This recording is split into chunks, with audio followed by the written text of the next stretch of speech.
off week. Had quality time on the field. We didn't spend a lot of time on the field, but the time we did spend was good work, good focus, good concentration. Gave the players some downtime as well. They had Friday, Saturday, and Sunday off, which hopefully will rejuvenate them mentally and physically, get them back, get their legs back underneath them, and get them ready to go this week. Got some recruiting done as well. We had all coaches out Friday and Saturday, and so we had covered a lot of ground recruiting, which, during the bye week, that's a good time to get caught up on some of that. So it was a good week overall. Coming up, we got the Huskies coming into Rice-Eccles, the inaugural Pac-12 game in our stadium. They're a good football team. Had a nice win against Cal on Saturday. Quarterback's playing exceptionally well. Price, the quarterback, is making a lot of plays for him. His efficiency rating is excellent, in the 170s, mid 170s, which is outstanding. And he is the catalyst right now for what they're doing offensively.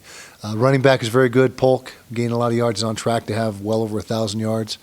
And the receiving core, led by Curse, is doing a nice job as well. Defensively, they're athletic. They run well. And they're giving up a few yards, but making plays when they have to. And so, big challenge for our football team. But we're excited about the opportunity, as we've said before. Questions? Could you talk a little bit about Price's game? And he was back up, obviously, to Locker the last year. But what makes him and has made his start so exceptional? Well, he's a playmaker, and what really has set him apart this year is his ability to make plays. When the pocket breaks down, the protection breaks down, he gets out of the pocket and is exceptional at throwing on the move and, finding open receivers in a non-rhythmic play, when the play breaks down. And so that's been his strong suit. He's also a very capable runner. Doesn't like to run a lot, but he can when he needs to. He's very, very adept running the football. Kyle, when you watch the tight end Austin Jenkins and the performance he had this past weekend, when you combine that type of size, speed, and the fact that he's a freshman, have you ever prepared for a guy like him, and does he remind you of somebody you've prepared for in the past? Well, he's a good player. There's no doubt about it. And they've got 3 freshman tight ends that are good players, and they all are 6'5", 6'6", and cut from the same mold.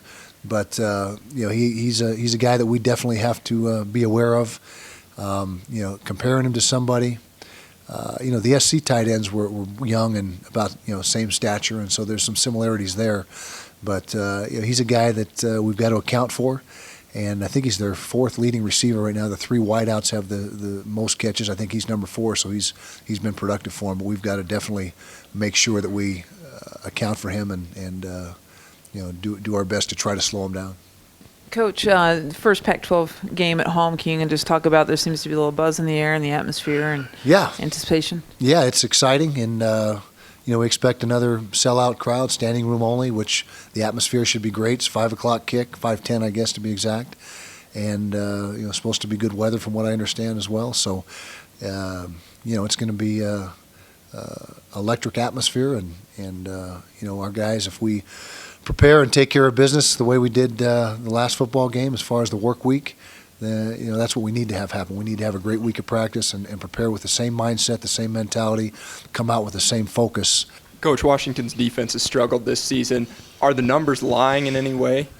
Well, they do have good players, and they made stops, as I mentioned, in the Cal game when they had to. They have given up a few things, for the first 4 ball games as far as yardage and points, but bottom line is they're 3-1 and doing a nice job, and overall as a football team, and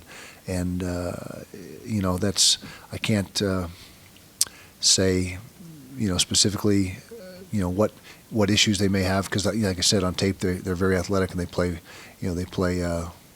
fast, and they play with great motors, intensity. They're flying around the field, and so just to this point, just some things haven't gone their way, but they got good players on defense. Coach, can you talk a little bit about the run tradition you guys have got here? It seems like you've always managed to find a back or develop one, year after year, and does John White kind of fit into that mold? Yeah, we've had a good run, long run of running backs that have been very productive, going way back to, I don't know when it started. Back when Coach Mack was here, we had Jamal Anderson, and then Chris Maafala and Damian Hunter, and and of course Quinton, and I'm sure I'm leaving out 2 or 3 guys, but we've had a successful run of quality backs, and it appears that John White is in the same category as those guys. He's a little bit different back. He's not doesn't have the size that most of those guys had, but that's not a big deal to us. It's all about production and what you do when the ball's in your hands, and he's doing a nice job, and hopefully he's another in a long line of productive backs for us.